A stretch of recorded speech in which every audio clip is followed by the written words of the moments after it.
Hey everybody, I'm the DOM Big O. Let's play Castlevania, made in 1987 by Konami, back when that name meant something. So, we start out with our brave hero standing at the front gates of the castle that belongs to Dracula, and right away he shows an immense hatred for anything that provides any kind of lighting. But I mean, why not? Apparently somebody keeps hiding stuff in them. Also, I just screwed up a jump right there that would have given me an extra little point bag. It's no real big deal, honestly. It's just extra points. There's a bunch of those that I'll get and show you along the way. There's one I can't show you though because it's only available on the second run-through of the game. Yeah, so anyways, in this first level, we have zombies and freaking panthers for some reason. I have no idea why, but whatever. So we'll just move along and continue destroying all the castles in Dracula's castle. Did I just say all the castles in Dracula's castle? I mean all the candles in Dracula's castle. And here you're going to see me get some hidden wall meat, along with the stopwatch. Yep, right there it is. There's some wall meat hidden in each level. I don't remember the exact location of all of them, but I remember the ones that are actually useful, for the most part. Here we get attacked by mermen, who are a very small threat here. I'm also going to show you where another hidden goodie bag is. Right there. You have to actually kneel down to activate it like that. Ah, and holy water. I really enjoy using the holy water in this game. It honestly breaks a lot of the quite a number of the bosses. Not this first boss, which is why I'll be picking up an axe pretty shortly, actually. Right up here, we'll see another power-up right there. That oil or holy water or whatever actually will make you invincible for a short amount of time. And here we have the first boss. A giant vampire bat, I'm guessing? Or maybe just a giant bat in general. Also, don't try to use your sub-weapons when near some stairs, or else you will just start walking up it instead. It goes down with very little trouble. That Roman numeral 2 I picked up, by the way, allows me to have two sub-weapons on the screen at the same time. Very helpful. And try to freeze frame in a cool pose. What else to say? This game has some very good music, which is pretty much typical of most Konami games. Even Castlevania 2, as much as people dislike that game, still had some really good music. Also, I'm going to show you where another hidden point object is. You walk in there and a crown pops up. You don't even have to go all the way down the stairs to get it. That Simon just collected it with the soles of his feet somehow. Whatever. I'm not judging. He's just really good at it. I really like Simon's design in this game. It's very simple, but, you know, makes sense. He's just walking around freaking in leather armor so that it doesn't really hamper his movement. I don't know why he's wearing a leather skirt, per se, but, you know, whatever. I guess he just likes the draft down there. It's cool. At any rate, his design here is a whole lot better than in, what was it? Castlevania Lords of Shadow, Mirror of Fate, for the, well, first it was for the 3DS, and then they made console versions of it, wherein Simon's armor, for some reason, has a screaming, like, demon face on it. Oh, by the way, get ready to watch me die in a retarded way, at that exact point, in that exact way, twice. Because sometimes I just don't learn my lesson. I choose not to learn my lesson, I guess. But yeah, Simon wore some god-awful armor that had like a screaming demon face on the front of his chest, and I have no idea why he'd do something like that. I guess he was trying to strike fear in his enemies, and I died again. But, yeah, I mean, if he was really going to strike fear in them, I don't know how he'd do it, but I guess if you could put some sort of spell on it so that it actually made an audible noise. So he's like, I'm here to defeat you, evil creatures of the night, and his chest is just like, ah! Or, ah! That would be better, otherwise his chest would probably be a good spot for, you know, opera and the like.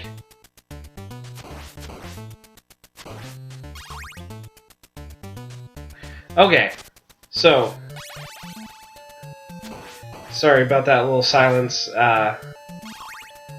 For some reason, the footage I'm doing post commentary here because I feel like I can easily say more when I'm not concentrating on the game. So I'll probably do that for the most part from now on. It helps me a lot. But at any rate, I had to skip my commentary there ahead because the footage I was watching actually paused mid-playback. I don't know why. By the way, there's some hidden meat here. There's also the holy water coming up. That candle right there in front of him. You have to be really careful about dealing with these crushers, though, because if they even touch, even if your pixel is slightly over into their hitbox, instant death. Yeah, those things are really, really annoying. And here we see Bone Towers, an enemy that at this point is not a great big deal, but will cause me a hell of a lot of trouble once I get to stage 3, yeah. Which is, well, hell, right after this one, I guess. But yeah. It's a little ghost. In the second run-through of this game,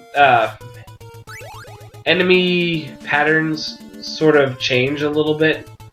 Like the Medusa heads move a little bit faster, if I recall, and they start appearing in less convenient spots. Also, I was kind of caught off guard by this boss because the boss music hadn't actually started yet before the boss actually started to move. So she caught me off guard there. But holy water spamming ends her easily. That's why I like holy water. And as usual, I sidetracked myself and I forgot what I was talking about beforehand. Oh well.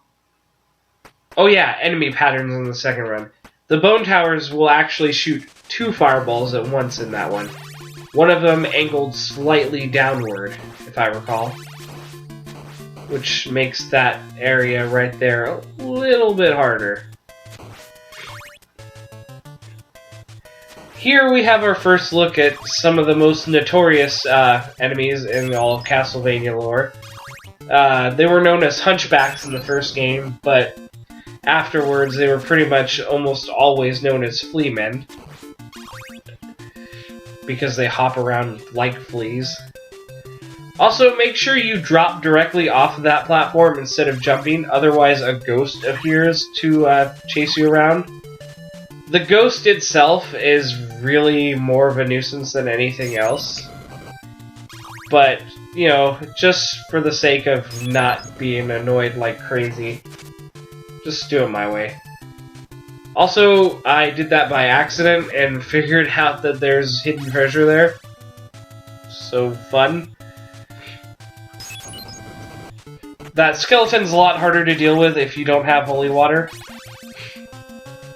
I don't really favor the poor bastard who has to time a really put a really well-timed jump in there, or just walk down the stairs getting hit by bones. Early on in this game, also the skeleton didn't cooperate. The Medusa heads did. The Medusa heads always do, but the skeleton's sort of an X factor there. If he does the right thing, you can avoid taking damage altogether. Another hidden point bag. But yeah. Yeah, here the bone towers are just gonna end up wrecking me, and this is gonna be bad. But yeah, there's as you go through the game, there's several classes of damage that you will end up taking as you go through. In the beginning, it's only like 1 or 2 points of damage from enemy hits. You have 16 bars of health,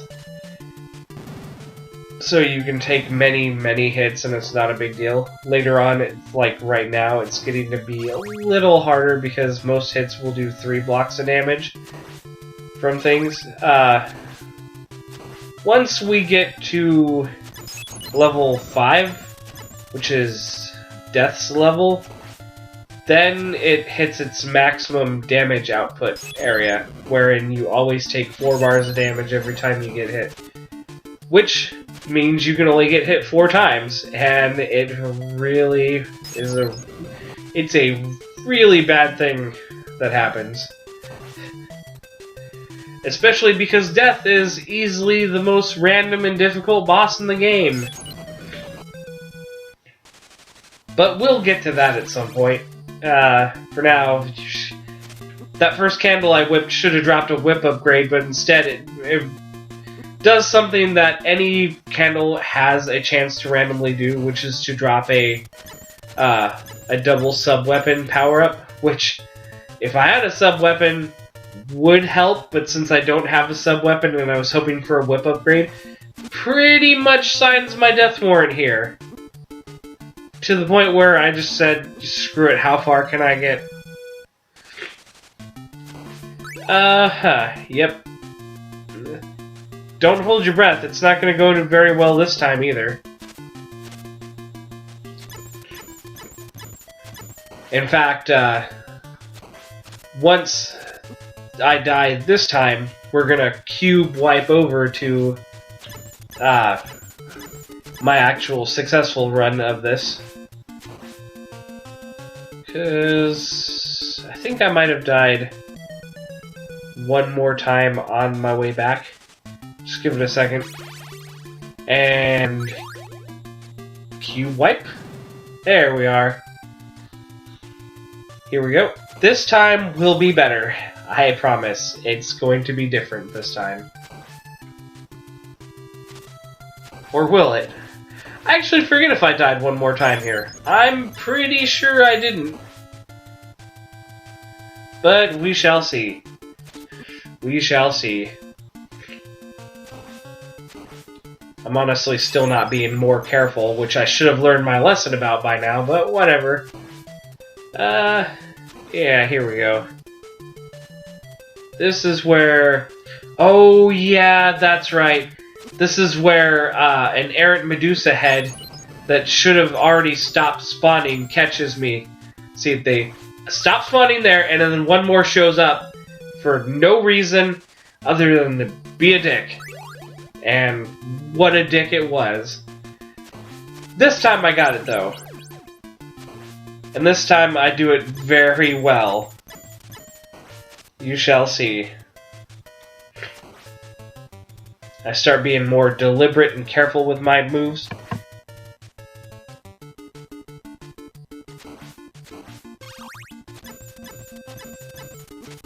Alright. Stupid playback keeps pausing for some reason, and I have no idea why. But it's only a couple seconds of silence, so I'm guessing it's probably no big deal for you guys. But yeah, anyways, no extra Medusa head this time. This bottom step, you can use it to climb above the mummies, and if you've got an appropriate sub-weapon, you can take them out really easily, but otherwise you can break it open and there's meat in it. This is the best strategy for defeating these guys if you have nothing but your whip. Just duck down and start spamming the attack button. Works! Alright then. I think that's going to do it for this episode. I'm the DOM Big O. I shall see you next time.